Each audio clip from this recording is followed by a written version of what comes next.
Okay, we should probably get going.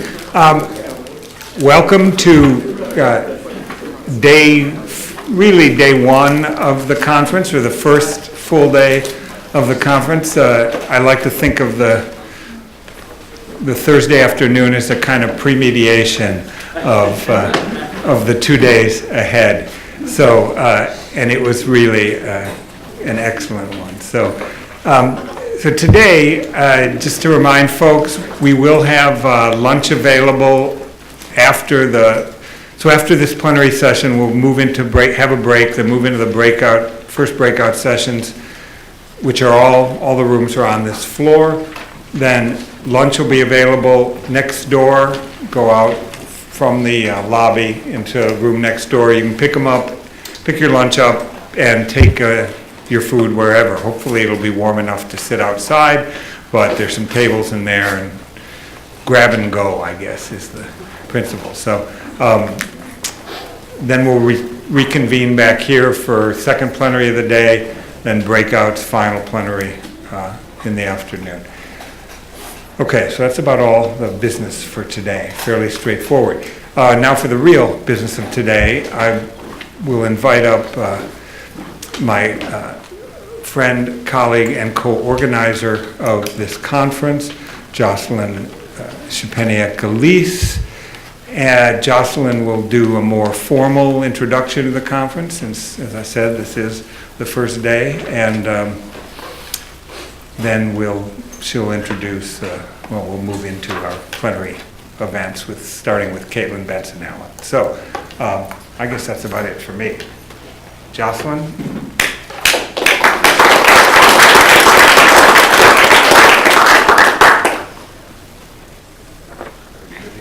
Yeah, I think I need to dim the lights just a little bit. Can I do it medium? It's pretty good. Which looks better? I think a step before. Well, go. No. It's better darker. All right. I like to talk in the dark anyway. I have two quick announcements before I give a short introduction.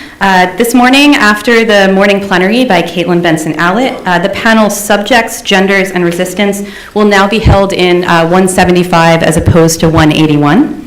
The rooms are right next door to each other, so that's pretty easy. And then Saturday at 10:45, the panel after the index will include 3 panelists, Julio Becerra, Tanine Allison, and Alex Dennison. So Tanine was accidentally left off the program. Okay. Good morning, and a warm thank you to all of you for coming. My name is Jocelyn Szczepaniak-Gillece, and I'm an assistant professor of English and Film Studies here at the University of Wisconsin-Milwaukee. It's my great pleasure to welcome you to the Ends of Cinema Conference and provide a short introduction. First, I want to thank Richard Grusin and the Center for 21st Century Studies. The Center, or C21, as it's known here on campus, opened 50 years ago in 1968, at the time known as the Center for 20th Century Studies. Since its founding, C21 has brought together interdisciplinary scholars from across the UWM campus, the UW system, the country, and the world for provocative and forward-thinking conversations about the most pressing concerns in contemporary research. In the 1970s, the Center was at the forefront of new approaches to critical theory, film and media, gender and sexuality, race and performance. An array of field-defining researchers came through the doors.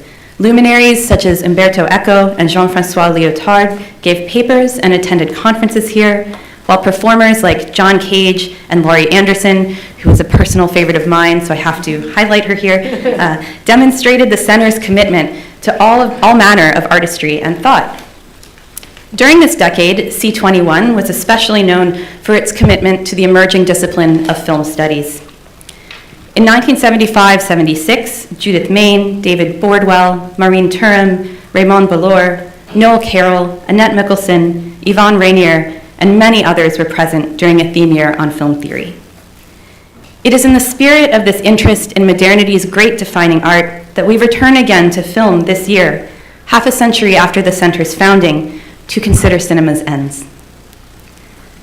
This image that you see here on the poster for this year's conference and projected up here is from filmmaker, electromedia artist, and part-time exhibitor Aldo Tambellini, and his performance Blackout at the Blackgate Theater in 1967, just 1 year prior to the opening of the center.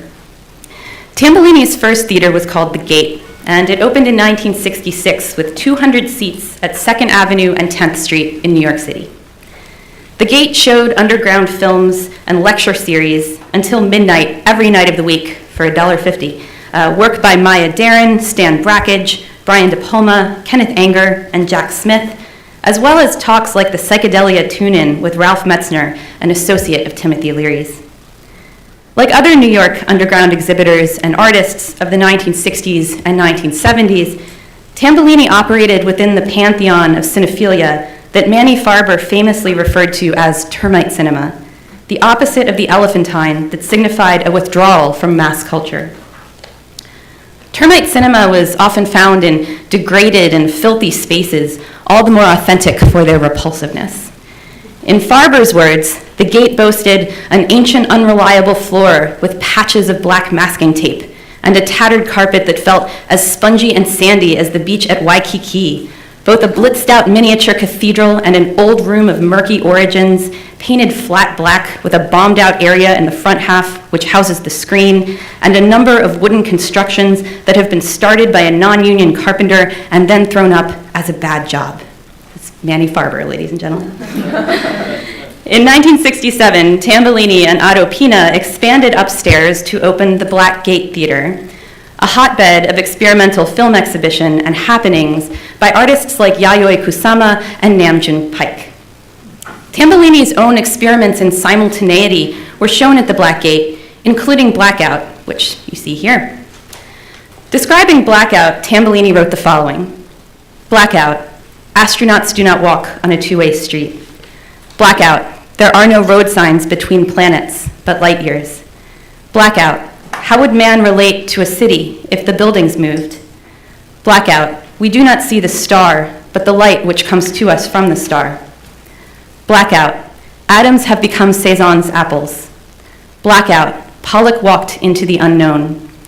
Blackout, man does not need his eyes, but to function with 13 billion cells in his brain. A newspaper for the Blackgate that Tambellini and Pina published in 1968, 50 years ago, contained the following: arms and legs of machines are controlled by nervous systems and brains of the computer. We are the primitives of a new era, the child born to a world of radiation, of ultrasonic sound, of supersonic speed, will float with the weightlessness of astronauts. In the midst of today's totalitarian system, there is the struggle of man to expand his senses in attempting to become organic with his scientific environment. The rebellion is against man as an exploited economic commodity, man as a specialized entity. We have witnessed the explosion of the black man and the apathy of the artist. The specialization of the picture maker, the writer, the music maker is challenged by programmed computers. The computer age places a higher demand on the creative artist. The concept of art has disappeared. Electromedia is our era. Art has disappeared. The artist is in jeopardy. Specializations are thrown into disarray. All of this experienced in a ruin of a space, the opposite of grandiose Paramount and Fox theaters. In keeping with many of his peers, Tambellini and Blackout and the Blackgate Theater proposed an end and a new direction for film that would resist and reform the stultifying ideological conditions under which classical Hollywood had coalesced. For Tambellini, the Blackgate indicated a kind of cinematic end, but a productive one, where destruction and ruin signaled a new beginning. And this one might fulfill the constantly delayed promise of redemption inherent to film. Tambellini worked within the impulse toward artificial darkness that Noam Elcott has identified in avant-garde art, but he also indicated one of many ends of cinema. As Tambellini most certainly understood, cinema had ended many, many times and would end again in the decades to come. Sound seemed a sure eradication of the universality of the image's language.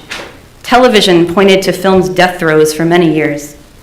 Widescreen and 3D destabilized the very dimensions and depths of the image. The collapse of the studio system and its contemporary rebirth upended all manner of production practice. Expanded cinema heralded a pandemonium that film might not survive. Screen theory argued that maybe cinema should die, or at least its fraught and corrupt version. Blockbusters threatened any attachment film had to art. The mall theater wrecked cinephilia. Home video destroyed exhibition. The digital killed the index. And God only knows how we should explain Marvel Studios. I'm not going to attempt that. But the cinema hasn't ended, or at least it's always come back. Its ends are both sources of panic and secret desires, or maybe just moments when something else is needed to shake up the standards and reconfigure what seemed natural. Our plenaries for this weekend demonstrate the vast number of pathways that the discipline has enumerated over the decades, and how rumors of cinema's deaths have been greatly exaggerated, at least for historians and theorists of the medium. Marianne Doan's work on scale and screens illustrates the continuing fertility of the technological archive, while Francesco Cassetti calls for a redefinition of the birth and death of a medium that must also be understood as environmental. André Gaudreau demands attention to the continuing resilience of cinema, while Michael Gillespie's consideration of contemporary short films and Black Death calls, along with Christina Sharp's recent work, for a re-envisioning of precarity in a medium built on mortality. James Leo Cahill examines cinematic growth and decay, also in precarity, here accelerated extinction. Amy Villarejo's model of proliferation denies deaths and ends of cinema in the lateral temporality of web-based television production, and Caetlin Benson-Allott demonstrates that if cinema is not dead, neither are traumatic histories and racialized violence. Our session speakers deal in expanded cinema and exhibition, in gender, in affect, labor, and unwatchability, in the dispositif, digitality, and genealogy, in space, time, and spectatorship. It is a rich assortment of evidence for cinema's refusal to just give up already.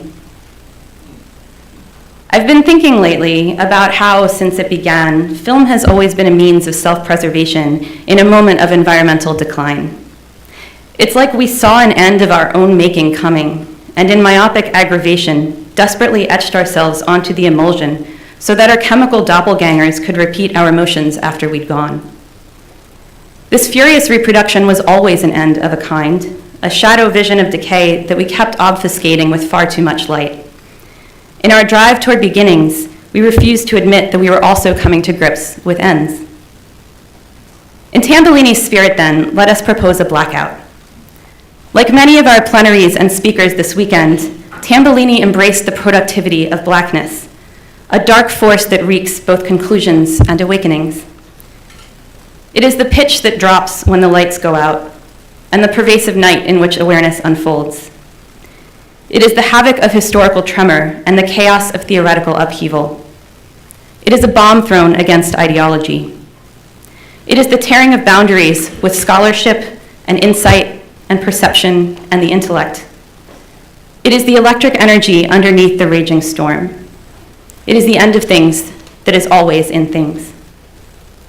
In Tambellini's words, and before the beginning was black, before the beginning, and before the beginning was black, before the beginning, and before the beginning. After the end, and before the beginning, and before the beginning, welcome to the ends of cinema.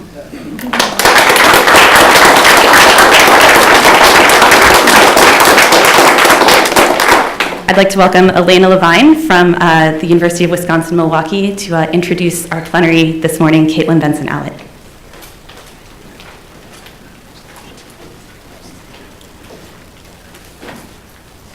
Up a little more light.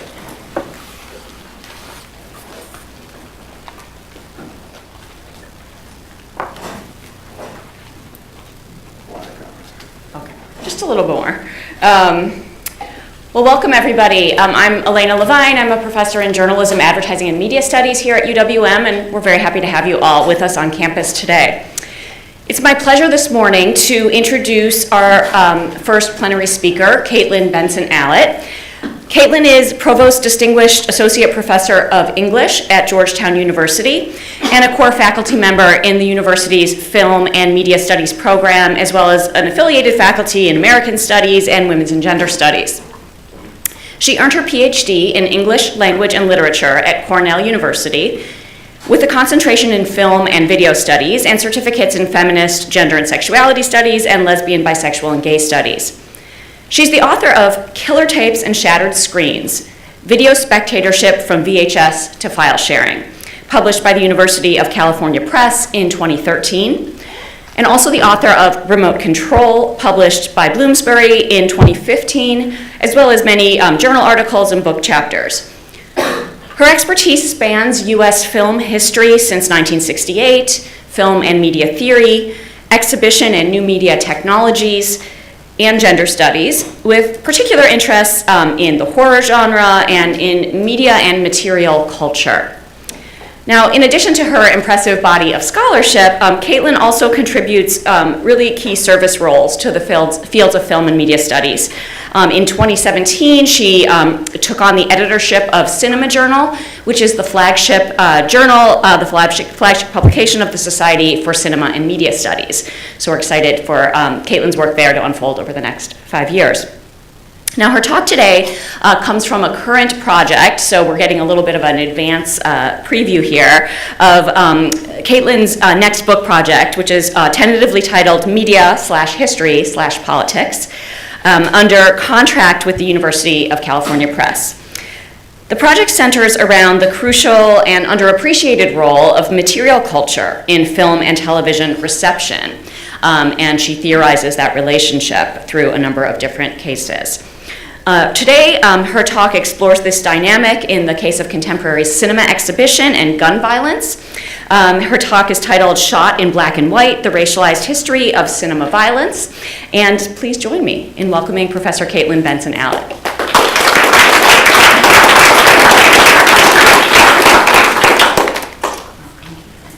So, I just have a USB that I need to plug in.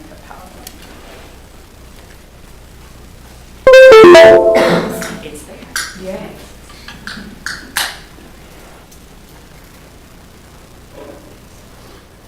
Thank you. I'm not a PC person. Okay. John is PC.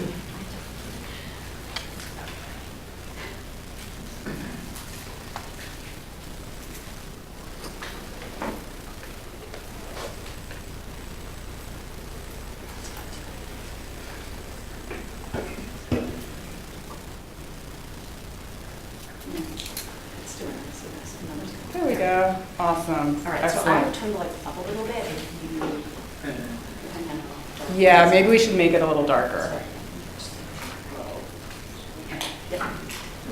Super. All right, I think I can read from this. Awesome. All right, thank you all for being here so early this morning for a truly depressing topic. And thank you, Richard and Jocelyn, for inviting me, and Kyle for answering all of my questions. So I'd like to begin by noting that there's something troubling, to me at least, about contemplating the ends of cinema and the death of cinema without considering death at the cinema.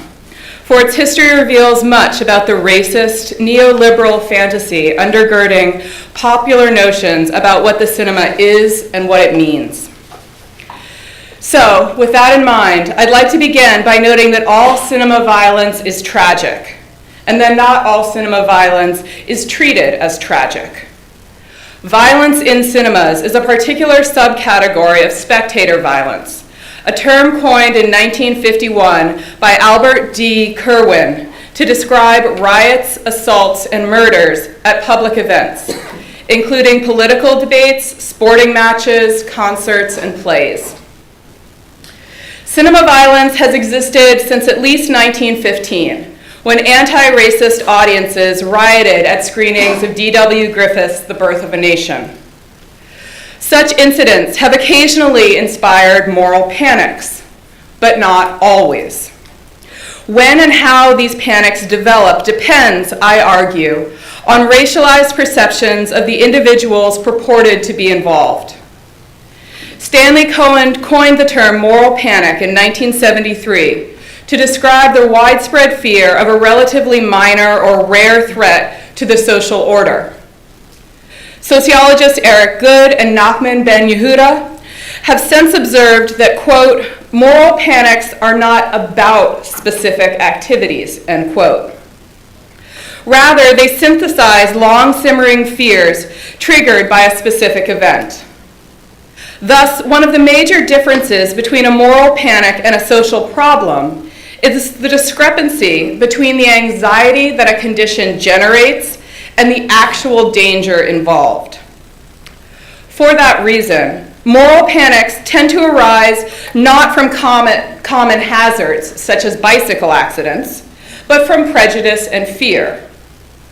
Since the 1970s, anti-Black and anti-Latinx prejudice have shaped moral panics about cinema violence, turning it into a crucial discursive site for discriminating among moviegoers. And I'm going to focus today on the history of anti-Black moral panics over cinema violence, as they are the more prevalent trend, but I'd be happy to talk about anti-Latinx prejudice as well.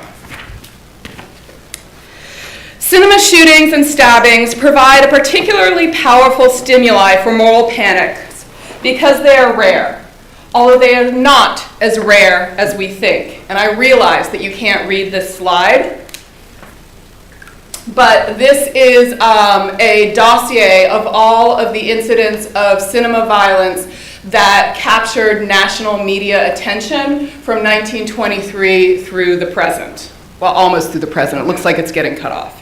All right. Yeah, so it's more dangerous than you think going to the movies. Nevertheless, moral panics over cinema shootings and stabbings, cinema shootings and stabbings trigger many prejudices about violence in the US, particularly the fantasy that affluent white Americans ought to be, and indeed deserve to be, insulated from social violence. That fantasy emerges from US histories of slavery, institutionalized racism, and de facto segregation that include the cinema. Moral panics about cinema violence help enforce such mindsets. For instance, after James Egan Holmes fired on a mostly white audience in Aurora, Colorado in 2012, he was accused of violating the, quote, sanctuary of movie theaters. This seemingly benign claim belies the long history of cinema violence in the US to perpetuate a white fantasy about the multiplex as a safe space. Historicizing moral panics about cinema violence exposes the cultural supposition that white Americans ought to be exempt from social violence, while other groups are plagued by it. As we know, in other words, some lives have mattered more than others in the US. Hence, public responses to cinema violence change from anger to grief when the victims and the assailants are white instead of Black or Latinx. Historicizing moral panics over cinema violence is different from historicizing actual violence. And today I will do the former at the expense of the latter. I will also explore the ways that specific movies' subjects, genres, and composition have shaped the discourse of specific moral panics.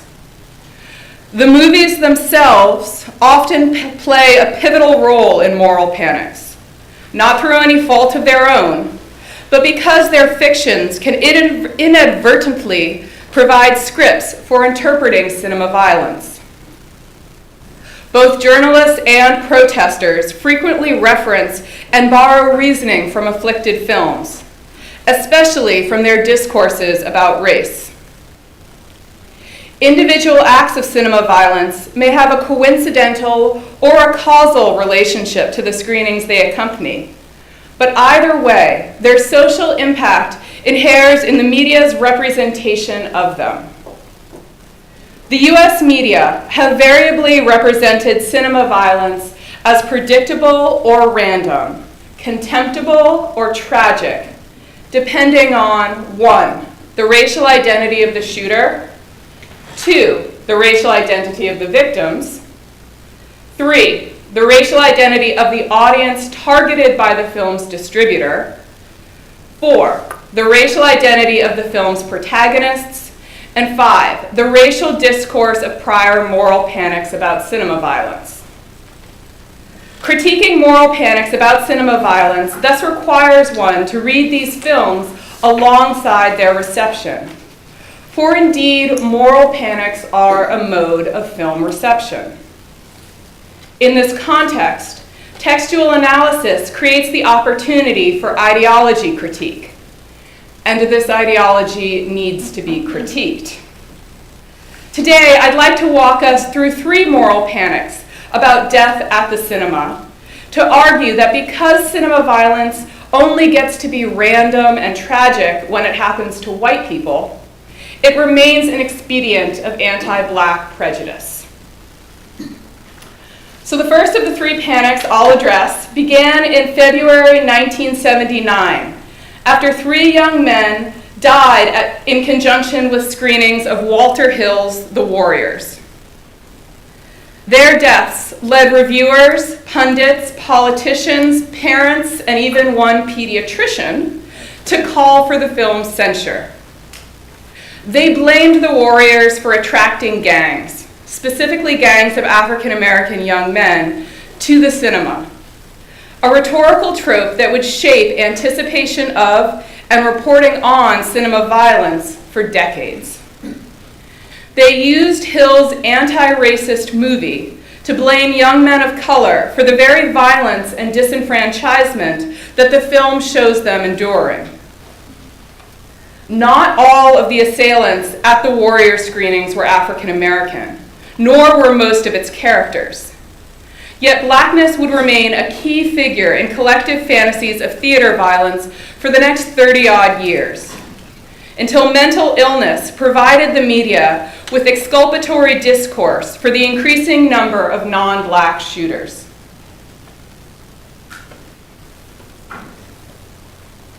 When The Warriors premiered on February 9th, 1979, no one took it very seriously. The first in a cycle of urban gang films, its cast was virtually unknown, and its director had only begun to make a name for himself. Yet Paramount opened The Warriors wide with a provocative newspaper and television campaign hailing, quote, the armies of the night. And I'm going to show you one of the television spots for this film. You'll have to forgive the low resolution because it is recorded from 70s television.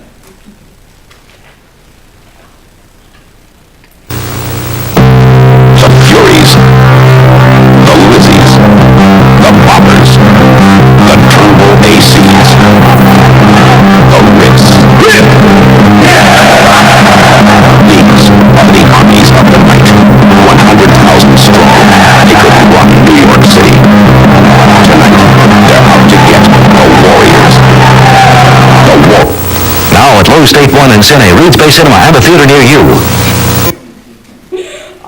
Okay. You won't believe this, but early reviews were tepid, although they had modest praise for Hill's mannerist approach to the material.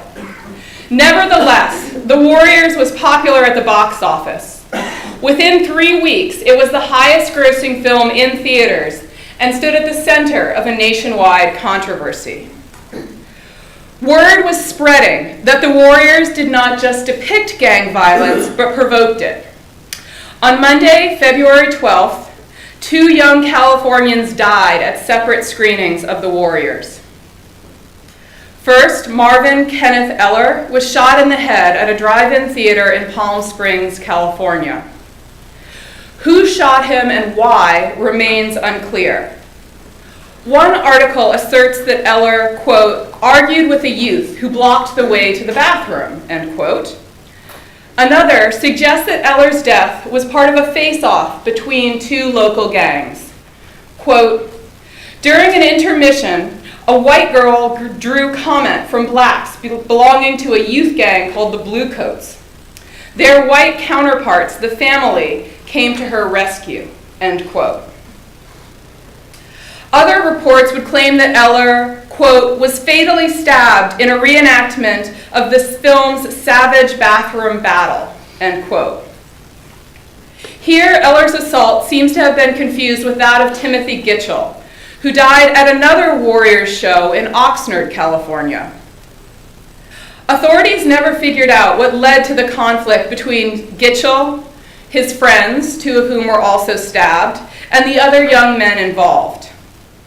Lieutenant Dan Hanline of the Oxnard Police Department suggested that, quote, the dispute started when a black youth asked for a quarter from Timothy Gitchell and then bloodied Gitchell's nose when the money was not given, end quote. Every single report on Gitchell's death notes that he was white and his assailants were black, although the number of assailants varies between 1 and 20. People magazine claimed that, quote, just as the warriors came on, the four youths suddenly found themselves battling at least 15 blacks who were suspected of drinking and smoking grass during the previous show, end quote. No one questioned why these young black men suddenly assaulted Gitchell's crew. Watching the warriors was considered impetus enough. 3 nights later, on February 15th, 1979, Martin Jakubowicz was stabbed outside a Boston subway station by another teenager who had just been to the warriors and allegedly paraphrased a key line of dialogue while attacking Jakubowicz. Over the next few weeks, gangs of Warriors fans were reported marauding the New York City subway system, and a Boston hitchhiker was attacked and nearly killed by 3 men who called themselves the Warriors. On March 23rd, a 4th young man was stabbed at the San Juan Capistrano drive-in, also while watching the Warriors. News of, quote, murder in the cinema, end quote, spread across the globe. Jakubowicz's and Gitchell's families threatened to sue Paramount and the theaters where their sons' assailants saw the movie. Massachusetts State Senator Michael Lopresti asked that the film be banned in Boston. Protesters picketed screenings of The Warriors in New York and Los Angeles, alleging that it glorified gang violence. Newspaper columnists condemned Hill's film as irresponsible and irredeemable. Indeed, the Christian Science Monitor denounced it as nothing more than, quote, one long tracking shot of gangs battling, with knives, guns, bicycle chains, clubs, switchblades, Molotov cocktails, and baseball bats, end quote. That sounds like an awesome movie to me. But for better or worse, it's not The Warriors, which contains almost no on-screen bloodshed. There's a split lip. That's it. Based on Xenophon's Anabasis, The Warriors follows an interracial Coney Island street gang as they travel to a citywide gang summit in the Bronx and are falsely accused of assassinating the meeting's messianic leader, Cyrus. Cyrus's Congress recalls an actual truce negotiated between Black and Latinx gangs in the Bronx in 1979. But Hill's vision is more radical than mere armistice. I'm going to show you a brief excerpt from Cyrus's speech. And as we're watching, I'd like you to notice the diversity of his audience, not just their racial diversity, but the diversity of gang colors that you see them wearing.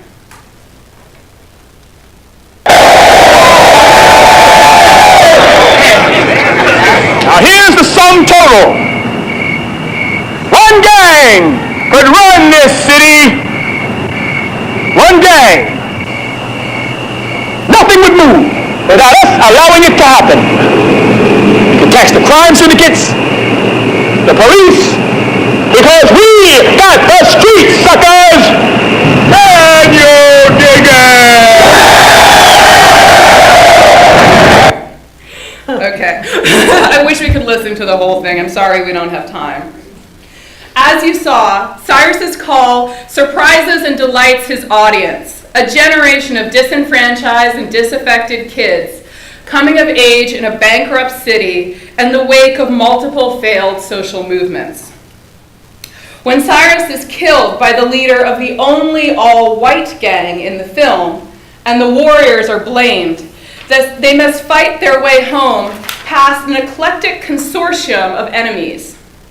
These include the Turnbull ACs, those are them in the upper left, an integrated group of skinheads who maraud the Bronx from a desecrated school bus, the Baseball Furies, the Lizzies, and the Punks, among other wildly dressed Gotham gangs.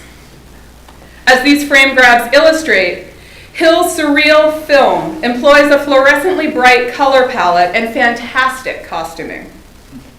But it is also a well-researched representation of 1970s New York City's gang scene.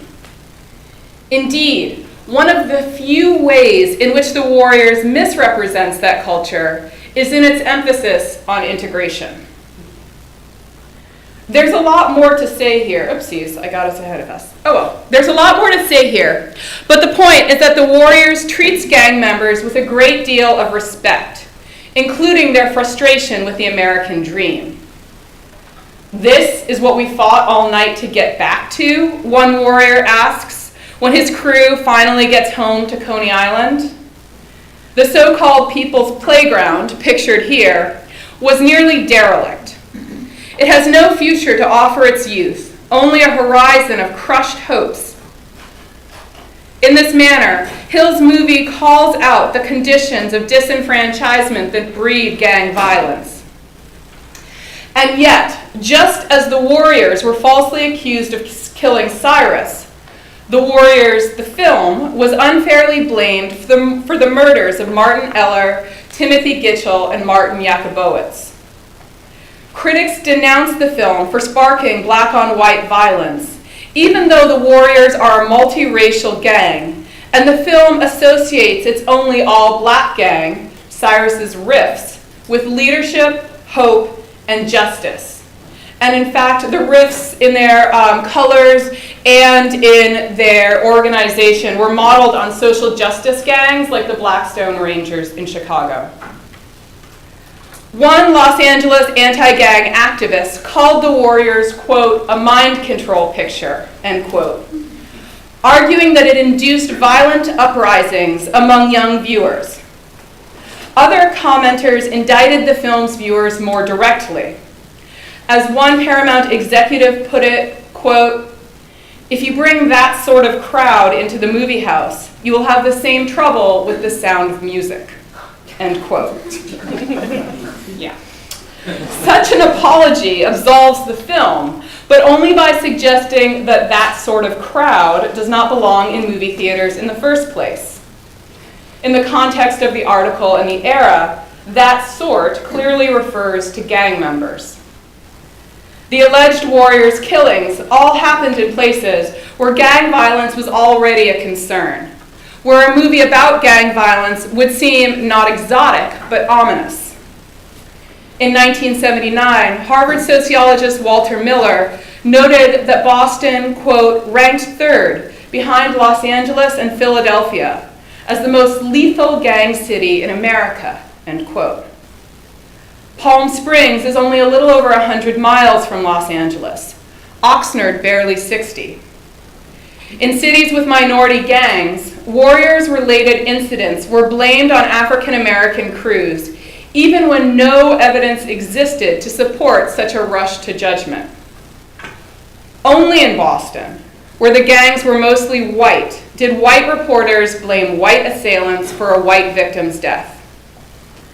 That being said, Boston papers also published the most and most vitriolic attacks on the Warriors.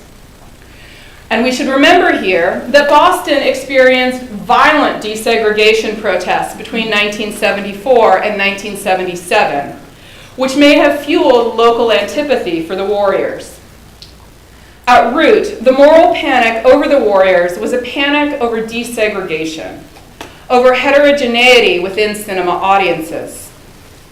Alarmists feared that that sort of crowd would take the wrong message away from Hill's film. Such fear rests on the supposition that only some kinds of peoples should be going to the cinema in the first place. Hence, many called for the film's censure. Boston Globe film reviewer Bruce McCabe recommended that it be banned, noting that although, quote, the sophisticated reaction to this film is that the film mustn't be censored, if we want the risk of this violence to be avoided, the film must be taken out of circulation, end quote. Over the next 3 weeks, the Globe would publish 2 editorials condemning, quote, a motion picture whose after effects seem to be civil disorder, mayhem, and murder, end quote, as well as 9 letters from readers debating the relative merits of censorship. The Washington Post chimed in too, opining, quote, it's not fascism to publicly disapprove of those who use the First Amendment to mislead and miseducate, end quote. Maybe not, but in that case, disapproval should be directed at the Post for misrepresenting the warriors' call for social justice, and not at the film itself. Oopsies, we're getting ahead of ourselves again. All right, so let me be clear. The Warriors was not to blame for the violence that occurred at or after its screenings, but the film's surreal aesthetic and social realist themes confused critics, which contributed to the media's representation of a few isolated incidents as a nationwide moral panic. That panic established a rhetoric that others would use to predict and denounce theater violence a decade later. Between 1979 and 1988, the US media largely forgot their fear of cinema shootings, or rather, it was eclipsed by a larger moral panic over gang violence. Gang activity did increase in the US during this period, but media coverage exaggerated and sensationalized the problem, vilifying all African American youth by association. As a result, reporters and even some reviewers began predicting cinema violence at films by and about African American men, most notably Spike Lee's Do the Right Thing in 1989 and John Singleton's Boys in the Hood in 1991. In essence, these urban dramas stood accused of soliciting violence by soliciting black viewers. An entire audience group was both courted and criminalized in advance, so that when violent incidents did occur, as they did at Boys in the Hood, they provided confirmation bias for further prejudice and disenfranchisement. But let's back up just a touch. Although critics predicted riots at Do the Right Thing, there were none. And the film's critical and financial success helped launch a cycle of low-budget films by African American men about the problems facing African American urban communities. Beginning with Mario Van Peebles' New Jack City in 1991, the films of the so-called ghetto action cycle continued Lee's politicized violation of what Salim Mukalil calls, quote, the once sacrosanct taboo against the portrayal of negative images of African Americans by African Americans, end quote. These movies were blamed for inciting violence despite their anti-violence messages of personal responsibility. Messages that, ironically, downplay the larger social forces undergirding gang violence in the US. Perhaps for this reason, the media never described cinema violence at ghetto action films as random. That label would be reserved for incidents where white victims were attacked at movies aimed at white audiences.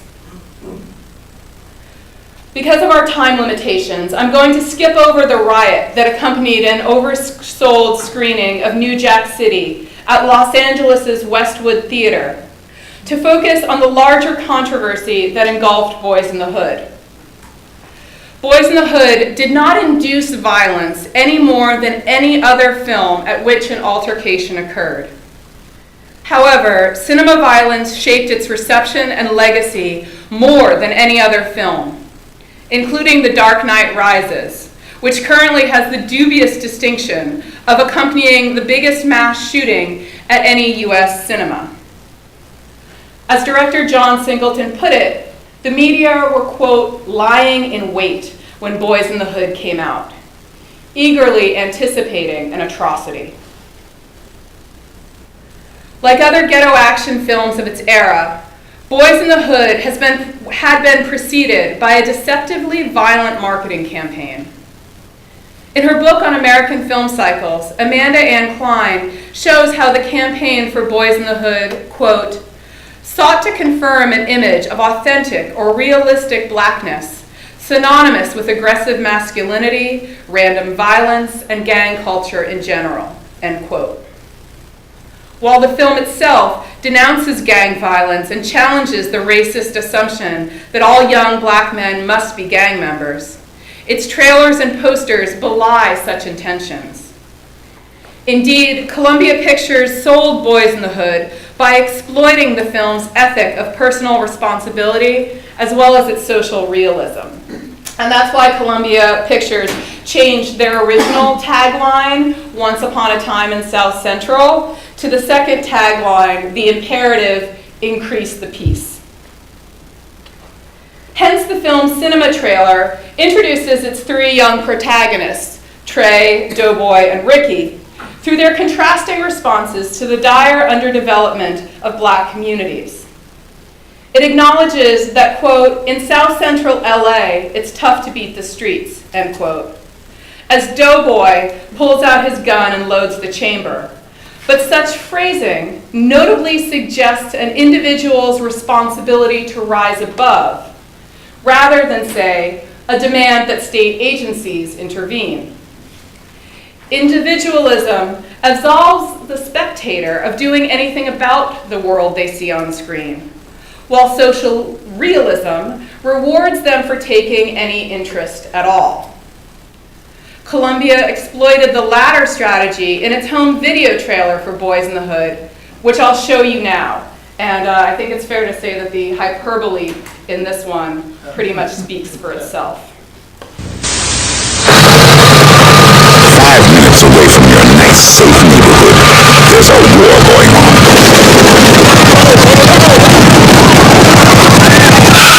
And the news isn't covering it. Either they don't know, don't show, or don't care about what's going on in the hood. Boys in the Hood. It's the kind of news that usually gets buried. Rated R.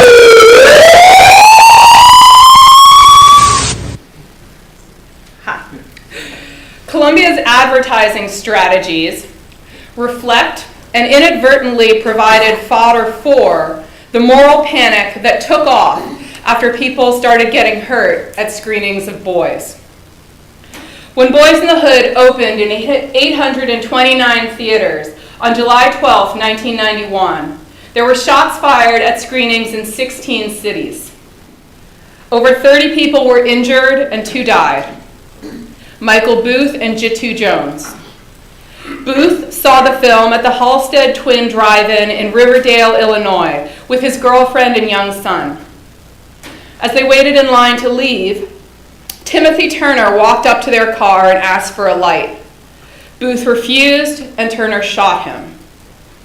Jones was shot outside the Skyway 6 cinema in downtown Minneapolis after fleeing a gun battle inside the theater. Police noted that Jones was not involved in the fracas and that the bullet, quote, apparently was intended for somebody else, end quote. Reporters did little to commemorate either Booth or Jones. Instead, their articles brought together unrelated incidents to suggest that Boys in the Hood was causing mayhem from coast to coast. These incidents included non-lethal shootings in Los Angeles, Las Vegas, Detroit, Tuscaloosa, Miami, and Brooklyn, among other cities. People were also stabbed at or outside 4 other screenings, while riots were reported in Tequila, Washington, and Orlando, Florida.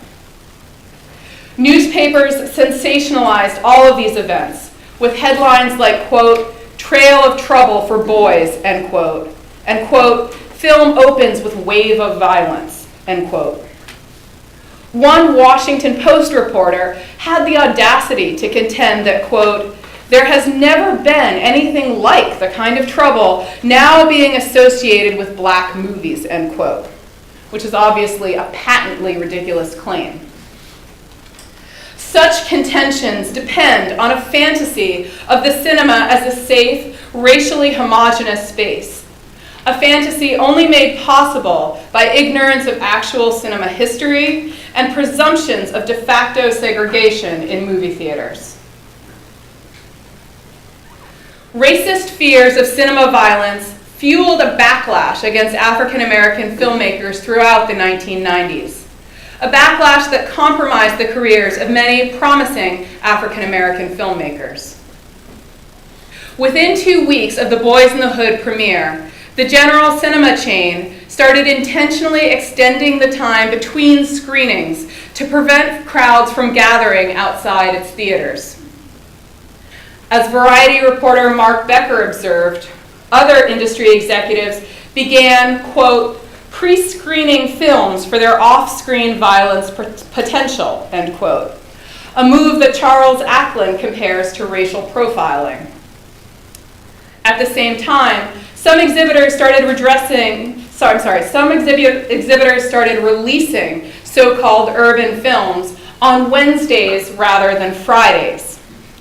Such preventative measures prevented big opening weekends for those movies, reducing their ticket sales and, by extension, their filmmakers' career prospects.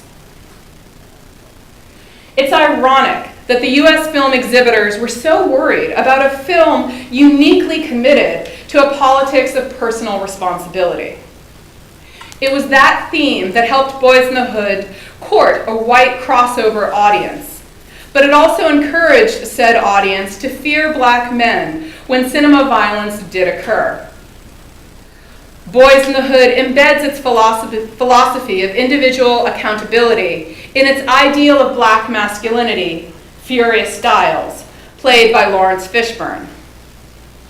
Nowhere is Singleton's veneration of the character clearer than in Furious's lecture on gentrification, which is formally presented as a Sermon on the Mount. And I'll show you the second half of it now. Ain't nobody from outside bringing down the property value. It's these folk shooting each other and selling that crack rock and shit. Well, how do you think the crack rock gets into the country? We don't own any planes. We don't own no ships. We are not the people who are flying and floating that shit in here. I know every time you turn on the TV, that's what you see. Black people selling the rock, pushing the rock, pushing the rock. Yeah, I know. But that wasn't a problem as long as it was here. It wasn't a problem until it was in Iowa and it showed up on Wall Street where there are hardly any black people. Now, if you want to talk about guns, why is it that there's a gun shop on almost every corner in this community? Why? Tell you why. For the same reason that there's a liquor store on almost every corner in the black community. Why? They want us to kill ourselves. You go out to Beverly Hills, you don't see that shit, but they want us to kill ourselves. Yeah, the best way you can destroy people, you take away their ability to reproduce themselves. Who is it that's dying out here on these streets every night?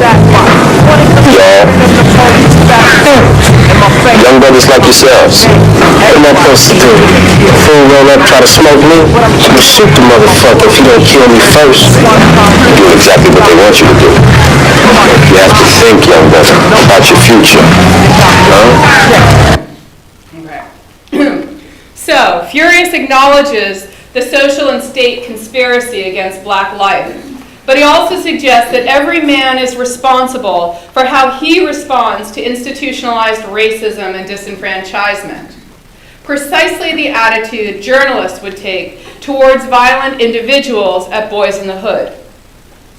The solution to black disenfranchisement will not come from schools, the police, or social services, but from black men assuming the middle-class, individualist morality of U.S. capitalism, and unfortunately, very explicitly is black men, not men and women in Boys in the Hood. Anyone who doesn't assimilate can be held responsible for failing themselves, including teenagers shooting other teenagers in movie theaters. Boys in the Hood advocates a logic of personal responsibility to discourage violence against and amongst black men. But the 1990s moral panic about cinema violence deployed it as a means of victim blaming. One position was anti-racist and the other deeply racist, yet both implicitly held that the violence happening in Black communities and among Black audiences was not random. Of the dozens of filmmakers, exhibitors, policemen, journalists, and pundits who commented on cinema violence in the early 90s, only two, internationally, only two, ever describe it as random. All the others implicitly represent cinema violence as the specific, even logical outcome of exhibiting films by and about African American men. Not one single journalist acknowledged that the violence at Boys in the Hood or any other ghetto action film was arbitrary, senseless, and heartbreaking. Those terms were reserved for white victims of white assailants at movies aimed at white audiences. In the 20th century, cinema violence was so closely associated with African American gang violence that reporters treated cinema shootings and stabbings by non-Black assailants as anomalies rather than a troubling trend. But that was only one kind, But that was the only kind of violence recognized as cinema violence from the 1970s into the 2000s. Despite incidents at Cocktail, Schindler's List, King Kong, and X-Men: The Last Stand, the media did not represent cinema violence as a white problem. The category had been constructed around Blackness, so shootings among other races failed to garner national attention. How else can one explain the lack of media interest in James Michael Kirby shooting Ellen Campbell at an LA screening of Schindler's List, quote, to test God, unquote? It was a shocking assault, committed, as the Los Angeles Times notes, quote, at a time when Congress is debating the effect of television and movie violence on real violence, end quote. Yet it received none of the sensational press coverage bestowed on the ghetto action film cycle incidents.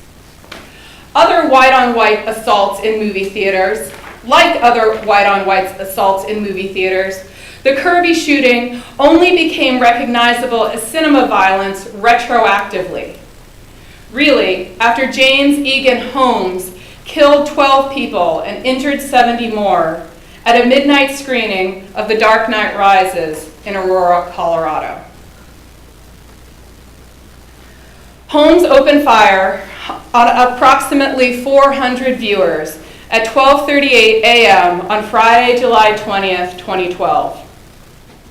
Within hours, commentators on Reddit and CNN had begun to refer to the event as the Aurora Massacre.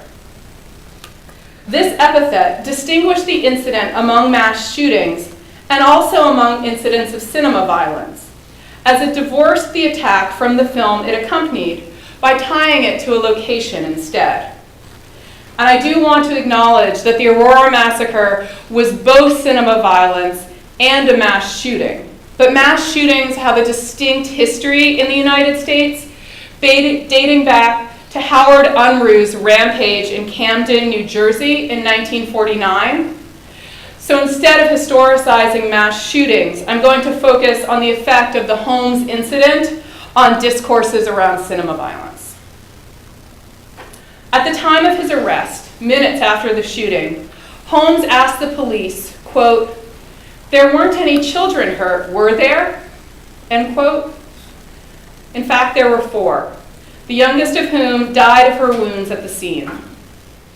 As Holmes's question anticipates, juvenile victims would contribute significantly to the construction of this incident as horrifying, although whiteness played an even more important role. In the wake of Holmes's assault, journalists and industry pundits repeatedly venerated the movie theater as a safe and even sacred space, despite all evidence to the contrary. No one explicitly compared Holmes's attack with 1990s cinema violence. However, differences in the tenor and quantity of their media coverage show how deeply race and class are imbricated in US cinema culture and American ideas about violence and victimhood. Not only did the media recognize the Aurora massacre as, quote, random, they also lamented it as, quote, tragic.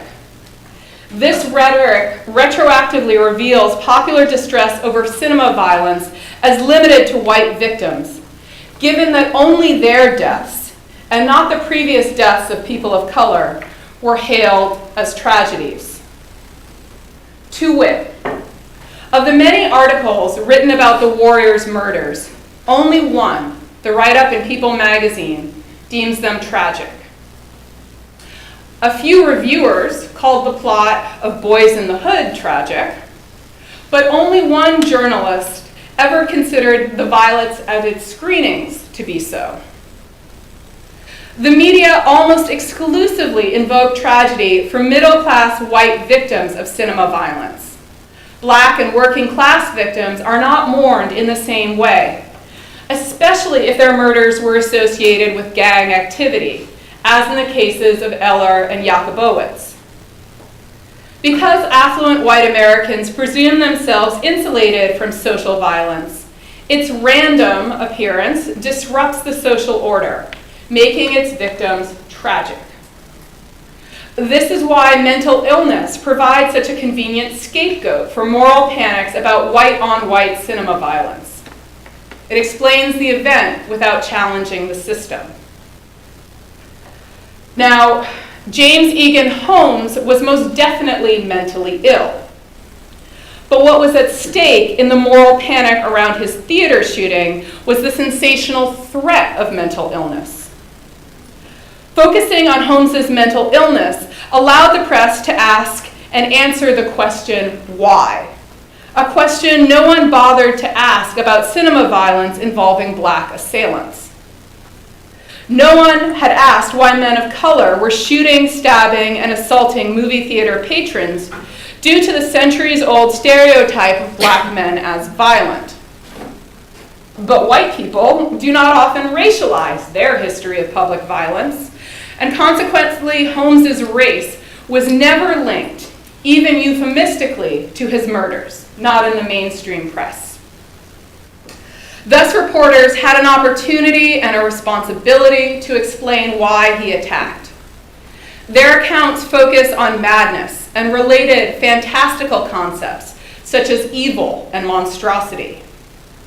The crazier Holmes seemed, the more random his crime seemed, and the more innocent his victims, who of course were no more or less innocent than any others afflicted by cinema violence. Madness marked the Aurora massacre as anomalous, while anti-black racism led to reporters to characterize the Warriors and Boys in the Hood incidents as inevitable.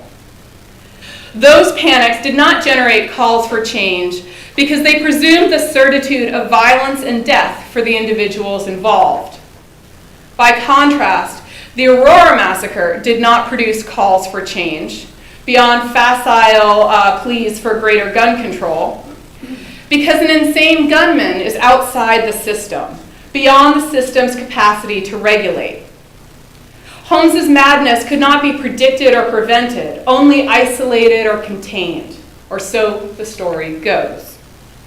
Nolan's previous Batman movie, The Dark Knight, had provided an uncanny narrative precedent for Holmes's criminal exceptionalism in its villain, the Joker.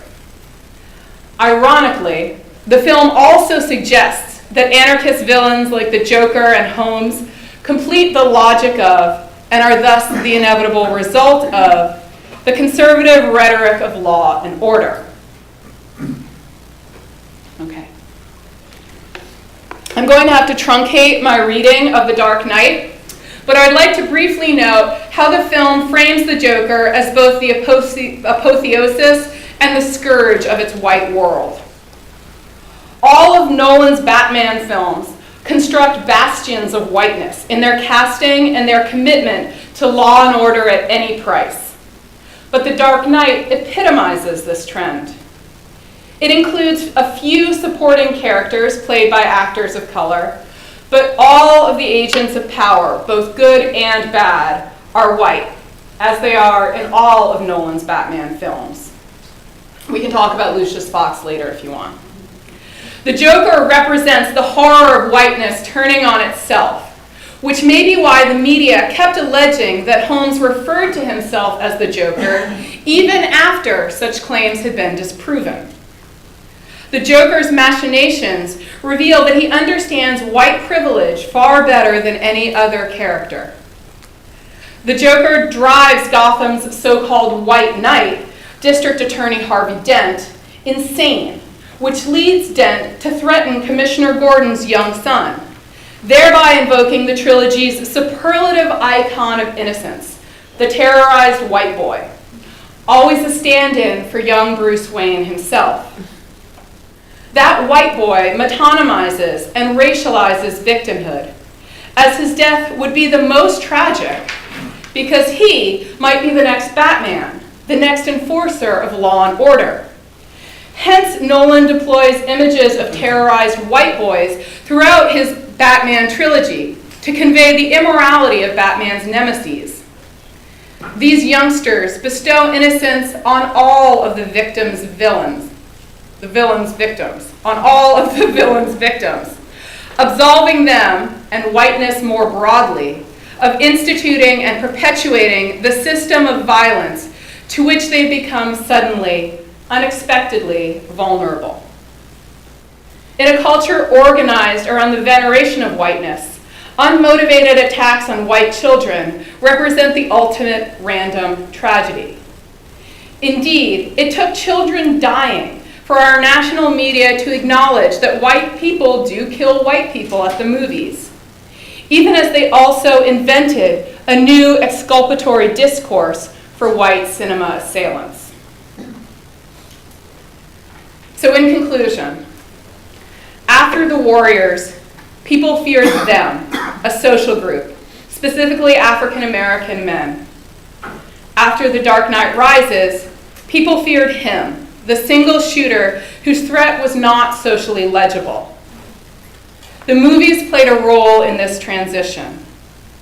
White audiences felt able and willing to blame movies about disenfranchised urban youth for bringing disenfranchised urban youth, i.e. violence, to the movie theater. But fantasy blockbusters assure viewers of safety, of racial and economic homogeneity, which the cinemas tacitly promise and too often provide. Movies are rarely shot in black and white these days, but shootings in movie theaters still happen in black and white. Race determines which assailants get reduced to stereotypes and which profiled as individuals, which deaths are sensationalized and which mourned as tragic. Moral panics over cinema violence help us understand what people are seeking when they seek immersion in this manufactured space. They reveal cinema to be a conservative ideal of social discrimination, historically and to the present day. Thank you very much.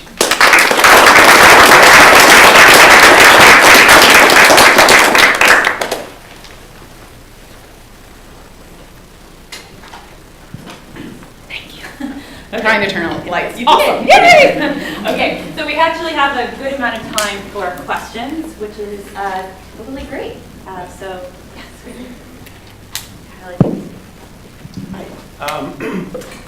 I was struck most of all by, how's this? Okay.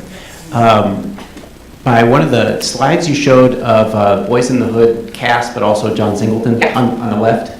And I'm pretty sure I never saw that picture before or inspected it closely, because just now I realized that John Singleton was wearing this Speed Racer t-shirt. So I guess there are a couple possibilities that occur to me. One is that he just liked the t-shirt, but I'm going to assume it's not that. It's that he was a fan of Speed Racer.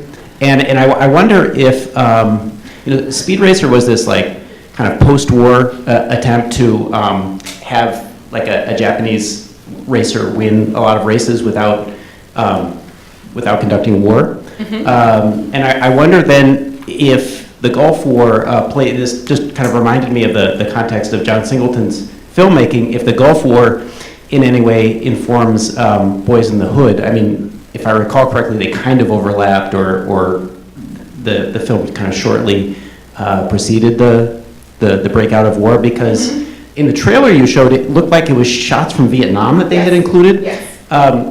Does the Gulf War form any kind of background text to Boys in the Hood that's in any way, whether this is a racial question or not, I don't know, but is it relevant? Is it relevant the way that World War II was relevant to anime? Yeah, that's a really interesting question. Nothing that I read or noticed in rewatching the film explicitly cites the Gulf War. Furious is identified as a veteran of the Vietnam War. And it's the Vietnam War and his experience in the military are cited as like the impetus for his radicalization. So I certainly would think that the return to the Vietnam War in the context of the emerging conflict in the Gulf, you could draw a historical parallel there and see its representation of Furious as a veteran, as perhaps commenting on the continued exploitation of young men of color by the US military. But the film doesn't make it explicit. It's a really interesting question though, and I'll look into interviews with Singleton and see if there's other references to the Gulf War that I've missed. Yeah, because Three Kings ended up racializing the Gulf War, but yes. I know that was a long time afterward. Mm-hmm. Just a handy comment. Because when, do you know exactly when Boys in the Hood was released? July 12th, 1991. Okay, and then war was January, February 1991. So there were a lot of mass protests.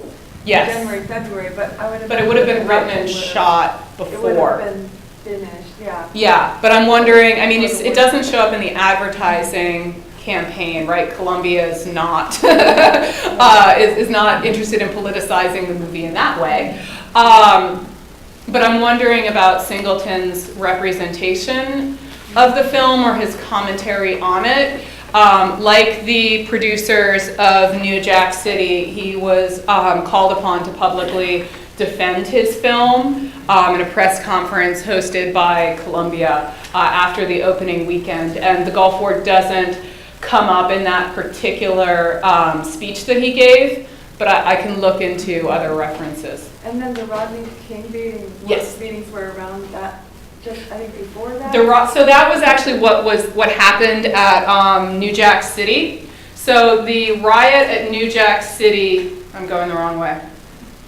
The riot at New Jack City was blamed on unruly audiences, right? And people who just couldn't handle it when the movie happened to be sold out, which is about as egregious a mischaracterization of a protest as you could possibly imagine. So New Jack City premiered on the Friday after the holiday tape was first broadcast on local news in Los Angeles, and then I think it was a Tuesday or Wednesday of that week that it premiered on CNN nationally. Was that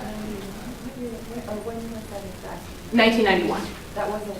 Yeah, so the riot outside, I mean, it was true that the Westwood Theater oversold the show by hundreds of seats. But what people were chanting at the riot was Black Power, they were chanting Rodney King's name, Fight the Power. It was very explicitly about the LAPD, because the Westwood Theater called in a SWAT team to deal with people asking for their money back from an oversold theater screening. But it took a lot of detective work to figure out, and mostly it was the African American press that covered this as a reaction to the holiday video. It was not in the LA Times ever explicitly linked to King and holiday. Caetlin, thank you so much for your presentation. I'm most immediately inspired to get my terrorized white boy t-shirt. So there were kind of a few things that came to mind that I just wanted to kind of put out there to kind of think about. I mean, The Warriors is such a deliciously lovely film. And also kind of thinking about the ways in which the film suggests a kind of gang commons, which definitely informs the kind of projection that comes out in review. And in that way, it made me think most immediately of two precedent kind of New York gang films that might be interesting to look at. Firstly, of course, West Side Story. Yeah. And secondly, the adaptation of The Cross and the Switchblade. If you ever want to have nightmares about Pat Boone and Eric Estrada in the film, I would suggest you see that. But I mean, what's interesting about the reception and circulation about The Cross and the Switchblade and West Side Story is particularly the kind of formally they're less radical than something like The Warriors, as I said, that's working with this kind of gang commons idea. Also, I was curious about perhaps your thoughts about the way that Walter Hill, his kind of egregious choice to release a kind of director's cut of The Warriors that in some ways sanitizes it by amplifying this kind of classical Odyssey angle to it, which ruins the film in a lot of ways. But but there's a kind of ways in which he's desperately trying to announce, no, this isn't a violent text. This is just a classical text in a different package, which might be interesting to think about. And finally, in terms of your reading of the reception of Boys in the Hood, I think that it would be important to kind of think about the ways in which really the kind of precedent moral panic for Boys in the Hood is the crossover of gangster rap into the mainstream. I mean, no one really gives a shit about hip hop until white boys start listening to it and parents start getting worried. And we're also dealing with this kind of really, and this kind of crossover moment from the native tongues into gangster rap before the full-on corporatization by 2000. Yeah. So in that way, I would perhaps recommend looking at Dan Charnas's book, The Big Payback, on the business of hip hop, which might be interesting to kind of think about all these emerging discourses. And yeah, but thank you so much for that. I really appreciate it. Thank you very much. Those are all, points really well taken. I've not seen The Cross and the Switchblade, but I'm gonna go look for that as soon as I get home. Hill's director's cut it truly ruins the movie. If you can possibly find the pre-director's cut DVD, look for that. So there is a character in Hill's film who is reading a comic book version, a comic book classics of the Anabasis. And so when Hill was originally conceiving his adaptation of The Warriors, which was originally an absolutely terrible and deeply racist book by Saul Urich, he had the idea that he wanted to use comics iconography or comics images as transitions between various sequences or scenes in the film. Paramount told him no. One of the few moments, I think, where the studio intervention was right. But in the director's cut, he got to put these comic book frames back in again. They're awful, and they're from a kind of classical perspective, right? So they sort of make this tale of a small group of men battling all odds, transhistorical in a way that actually undermines the important research that Hill and his team did do in adapting Urich's book, right? Like the colors that the Warriors wear are actually based on a real Coney Island gang that was based very closely on a real Coney Island gang that was operating between 1975 and 1980. So he undermines his own work later in life, unfortunately. And your point about gangster rap is very well taken. It's not for nothing that the New Jack City incident, though it was sensationalized, got nothing like the kind of attention that Boys in the Hood, starring Ice Cube, and Juice, starring Tupac, got, right? And what happened at screenings of Juice was relatively minor. One gun went off, nobody died. And yet it became this confirmation bias building on an original moral panic around gangster rap. And Dickerson himself, Ernest Dickerson, the director of Juice, responded to that in ways that were really on point and therefore ignored at the time. But I'll look into the big payback. Thanks.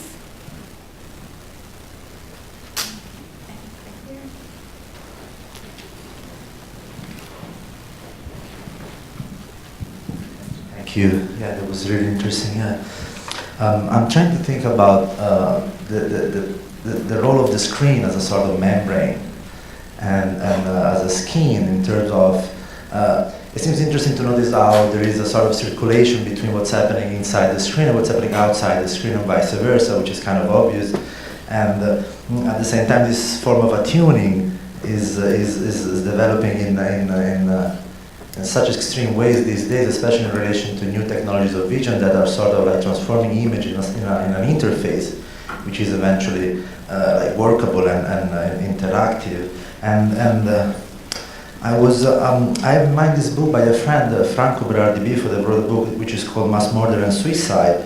And he is also referring to the Aurora massacre and thinking about the figure of the hero in this sort of nihilistic time we're living into, and this is eventually provocatively saying that this mass murder are a sort of like a new form of heroes, and a form of heroes which is short-circuiting heroes and victims, and which is the result of the virtualization of the heroes that happened through a number of technologies, and cinema obviously is part of this, or early part of this process. So yeah, that's maybe just a comment about. Yeah, I mean, it's interesting. I'll take a look for the book. I don't know if I agree that Holmes was ever constructed as a hero. He was pretty solidly vilified. Barack Obama referred to him as evil in a newscast the day after the morning after his assault. But he certainly became a kind of celebrity, right? And we can talk about how in committing these mass murders, these men are offered a sort of national stage, some of whom seem to be seeking precisely that kind of attention, and some of whom, such as Holmes, seem to be so out of touch with reality that it's not clear to me anyway that he was seeking a platform in committing this murder. And the reason I say that is because I actually decided to read his journal since the New York Times posted it. I don't recommend this. It's really, really sad. But I didn't get the impression that he specifically was seeking to promote a cause or to represent himself as a hero. Whereas there are other cinema shooters, I think we could talk about a little bit later on, who seem to, if not offer themselves up as heroes, be looking perhaps to make some kind of statement, such as the man who killed 2 women at a Louisiana screening of Trainwreck. I think Elana and then Richard.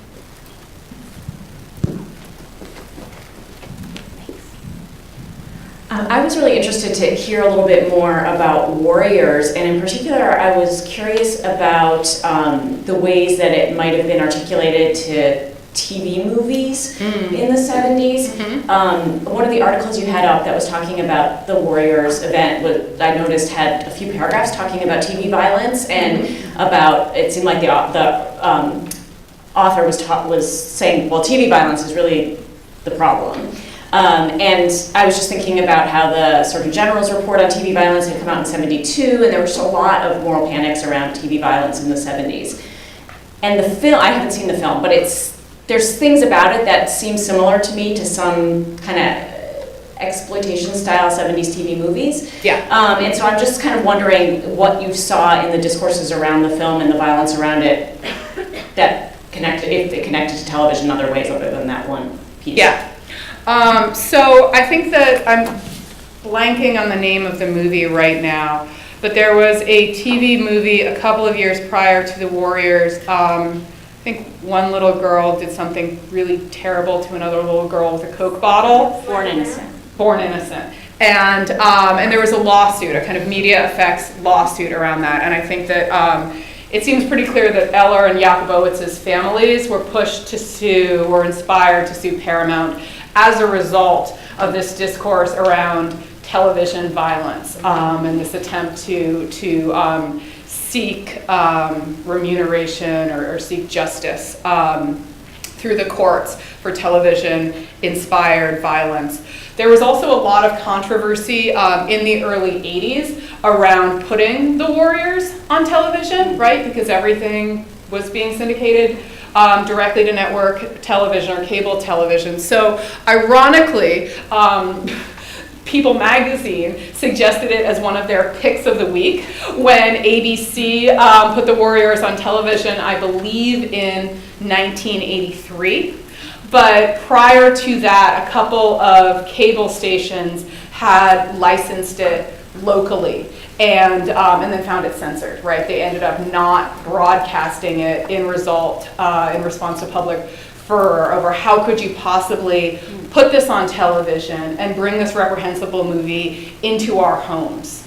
So there seemed to be, as we might expect, a very different kind of anxiety about these disenfranchised youth coming into and brainwashing nice suburban children, as opposed to going to the cinema and mixing with people whom you wouldn't want to mix with. So I think they're related, but I find like this kind of fear of desegregation in the cinema to be a really interesting and distinct problem. Oh, thanks, Caetlin. Really thought-provoking paper. So my question, your paper provoked a question which is, I think, on topic, but perhaps slightly tangential in part. And you mentioned possibly talking about violence against Latinx people, and I'm wondering if you've done any work about violence against red bodies and about Native Americans in particular. So I'm thinking, because certainly, and this is more on screen, but the massive murders of Indians in westerns has been this unremarked feature. By whites has been an unremarked feature of cinema really for a decade.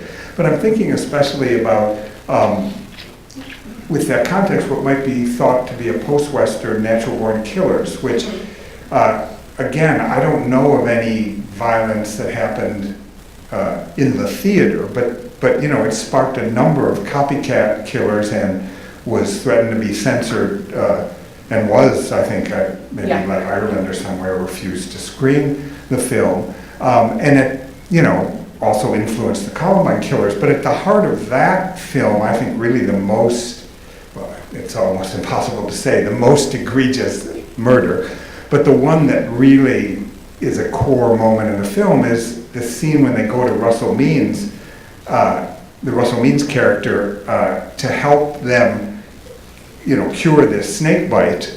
And it's a very deeply, sort of Oliver Stone, Quentin Tarantino, faux spiritual scene, but there's a great amount of empathy for him. And then, Mickey just kills him. And anyway, it's so I guess that's just sort of the context of my thinking for the question of, do you know if are there any instances, for example, on the res or anything of violence in film, or have there been anything involving red bodies or natural-born killers either? Yeah. So I have not yet found any media coverage of violence to or amongst Indigenous Americans in cinemas. That doesn't mean that it hasn't happened, right? I mean, one of the limitations of this project is I'm talking about moral panics. I'm talking about moments when the press got interested, and there are so many killings that didn't suit their narratives about who did what to whom in movie theaters. So I'm not saying that it didn't happen, but I haven't found it yet. And And I was actually really surprised that nothing ever happened at Natural Born Killers. I mean, in a way, I shouldn't have been surprised, because one of the arguments that I've arrived at is that there's no media effects argument here, right? It doesn't, people got shot at Cocktail of all godforsaken films. And more often than not, there was just a coincidental relationship between what happened to be on screen and what happened in the theater. But when I started, I would have assumed that Natural Born Killers something would have happened somewhere. Because there was a moral panic. But there was a moral panic. About But it was a moral panic about the film itself, right? And the film's representation of media effects arguments, rather than anything that actually happened in a theater. And there were, as you said, copycat incidents. I didn't talk about copycat incidents in this chapter, in this project. Even the thing that happened in Boston when Martin Jakubowicz died, it's the closest I come to talking about a copycat incident. And that's actually really interesting. So this is one of the only cases in which the cinema assailant went to trial. And at his trial, the tack that his defense team took was that he was drunk on wine, beer, and whiskey and fell asleep during the opening credits. So he could not possibly have attacked Jakubowicz in the style of the Warriors, because he never saw the Warriors. Yeah, he went to jail. He never disputed that he killed Jakubowicz, only that he was inspired to kill Jakubowicz by a movie. So, does that count as copycat? Probably not. Thanks, Caetlin. I'm thinking through some binaries that emerged through your paper. One is the distinction, the difference between New York and LA, both in terms of demographics, space, the representations of space. Also thinking about just having lived in both places, thinking about the decentralization of locations. Like LA News, every single channel will have a different leading story because they can just spread out everywhere, versus like everything is happening on Manhattan, or everything is happening on Coney Island, apparently. So I was connecting that, or trying to think through, or was curious how you would think through Mark Reed and Ed Guerrero's. I think Mark Reed makes the argument more forcefully about needing to think about the image of Black people on screen through or alongside news coverage and the news images, something that really emerges in that trailer for Boys in the Hood. Yeah. And that also then led me to think about another kind of binary, and maybe a false binary that I know that you want to deconstruct, if not dispose of, which is the distinction between realism and fantasy, right? That Warriors and Boys in the Hood and New Jack City get characterized or justified as gritty realism, whereas, Dark Knight Returns could be classified as fantasy, but you're kind of pushing back against that bifurcation, right? So I would love to hear more about that. Yeah, okay, thank you. Yeah, I mean, your point about reading images of Black people in film alongside or in conversation with images of Black people in the news makes me particularly think of the 1988 incident that revived the media's interest in cinema shootings, which was Colors.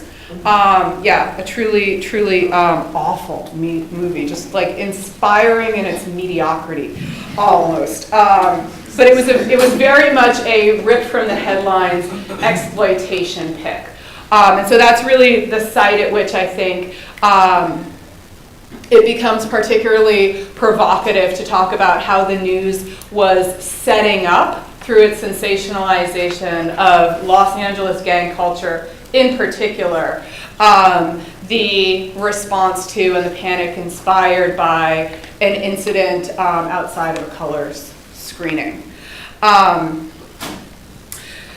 Thinking about the false binary between realism and fantasy. So I think that one of the things that was particularly interesting for me in thinking about the role that fantasy played in our discourses around cinema violence and superhero fantasy in particular came up around the X-Men. And as I mentioned, there was a shooting at X-Men: The Last Stand. It happened outside of Baltimore, and it was a schizophrenic Muslim American young man who shot an older Jewish American gentleman on a late Wednesday night screening, and I couldn't figure out why in 2005 this didn't set off a bigger moral panic, right? Like, we were like really into our Islamophobia in 2005, not that we're not now. So I was like, why did this story not get picked up? And I think it's, and Kara Keeling really helped me work through this argument. I think it's the kind of hero rhetoric and apolitical address that these films offer us. The way in which they venerate whiteness, and I think particularly in the case of the X-Men films, suppress potentially progressive readings of the comics or of fantasy in order to perpetuate a logic of safety.